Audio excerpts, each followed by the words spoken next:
ओम नमः शिवाय। जय श्री राम, जय राधे श्याम। आज मैं आपको श्रावण मास की कामिका एकादशी की कथा सुनाती हूँ। युधिष्ठिर ने पूछा, गोविंद वासुदेव, आपको नमस्कार है।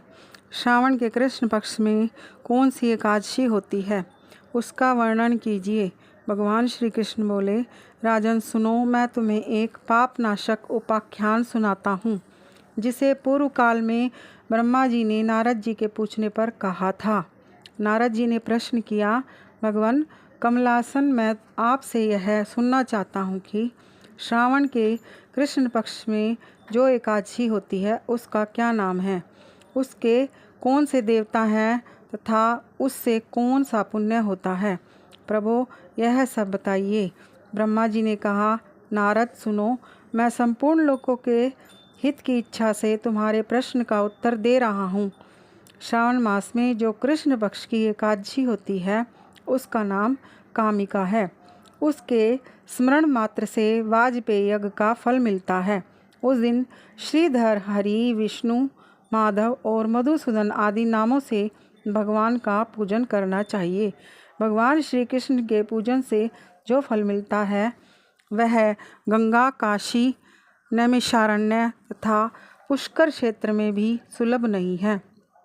सिंह राशि के बृहस्पति होने पर तथा व्यतिपात और दंड योग में गोदावरी स्नान से जिस फल की प्राप्ति होती है वही फल भगवान श्री कृष्ण के पूजन से भी मिलता है।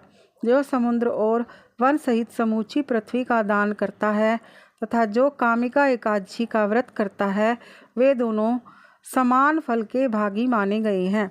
जो ब्याही हुई गाय को अन्यान्य सामग्रियों सहित दान करता है, उस मनुष्य को जिस फल की प्राप्ति होती है वही कामिका का व्रत करने वालों को मिलता है। जो नरश्रेष्ठ श्रावण मास में भगवान श्रीधर का पूजन करता है, उसके द्वारा गंधर्वों और नागों सहित संपूर्ण देवताओं की पूजा हो जाती है। अतः पाप भीरु मनुष्यों को यथाशक्ति पूरा प्रयत्न करके कामिका के दिन श्री हरि का पूजन करना चाहिए। जो पाप रूपी पंख से भरे हुए संसार समुद्र में डूब रहे हैं, उनका उद्धार करने के लिए कामिका का व्रत सबसे उत्तम है। अध्यात्म विद्यापरायण पुरुषों को जिस फल की प्राप्ति होती है उससे बहुत अधिक फल कामिका व्रत का सेवन करने वालों को मिलता है। कामिका का व्रत करने वाला मनुष्य रात्रि में जागरण करके न तो कभी भयंकर यमराज का दर्शन करता है और न कभी दुर्गति में ही पड़ता है।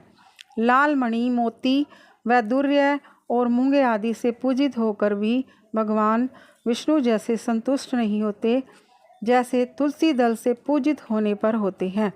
जिसने तुलसी की मंजरियों से श्री केशव का पूजन कर लिया है, उसके जन्म भर का पाप निश्चय ही नष्ट हो जाता है।